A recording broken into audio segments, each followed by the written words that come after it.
the way they're making content. Look at more of it as a way they're distributing it. Because you have to really understand how to get to that underpriced attention that so many people overlook. And that's the one thing that I really want to talk about in this call is basically Facebook. There is such huge value in Facebook. And you may think that Facebook is for older people or people who basically just, are like grandparents and grandmothers and all this crap. But there's so much attention there because there's a lot of things. Like if you flick through your Facebook feed with videos, there's a lot of things going on, like pranks. Most of these YouTubers are uploading their videos to Facebook as well. A great example of that would be Gary Vee. He posts all his YouTube videos to Facebook, and now you can actually create your own Facebook show within Facebook. On Facebook and start a Facebook page based on fitness and lifestyle. And, the other thing that I really recommend is for people to, Facebook target running ads. On the last 3 films that I posted on my Instagram, 2 of them were the motivational films. One of them, actually, I didn't even put an ad on, but it still got 1,200 views somehow. But the 2 other videos had like 180 views, and this is when my account was a lot smaller, so I wasn't getting a lot of views. But my account grew drastically, and I'll tell you about a little bit of the tactics after I'm done explaining this point. But basically, I put like $5 to $10 on an ad for 2 to 3 days, and basically I would let it rock.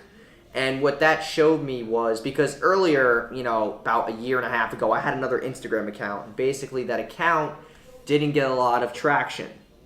But I studied Facebook ads on that account. That was my market trend test.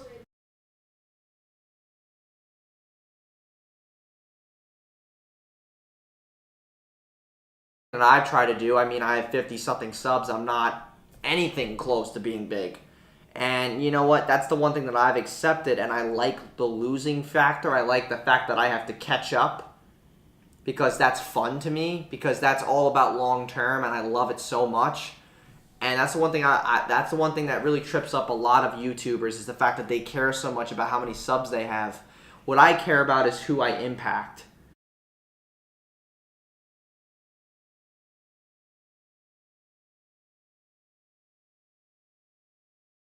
Also, what I did was I put hashtag podcast in my bio. And if you click my bio, you can see that it has the hashtag podcast there. And you click on hashtag podcast, and there's a bunch of posts there. But since I did it so early, I'm going to have that attention later on. It's all long term from here on out.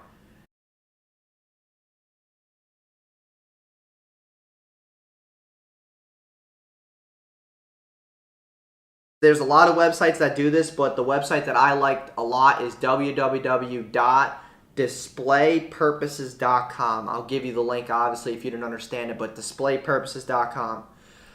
What else I do with hashtags is on my stories. I post a story, and then I add a hashtag to it. Now, with every story that you post, add your location and your hashtag. With the location, you can actually get a chance to be on that story. Each location has its own story. Each hashtag has its own story. And I'm able to get about 150 to 200 extra views per story with my location and hashtag hacks.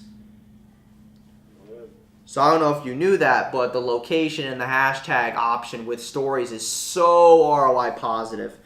And I think it could really help you, especially because you're going to be doing fitness, fashion. It's going to be nuts. Clothing, whatever the hashtag is, that have high amount of posts and engagement and traction are going to give you a lot of ROI positive results. Other thing that I do when you post, I like to put questions in the description most of the time. Today I didn't because I just had a quick little blurb to say.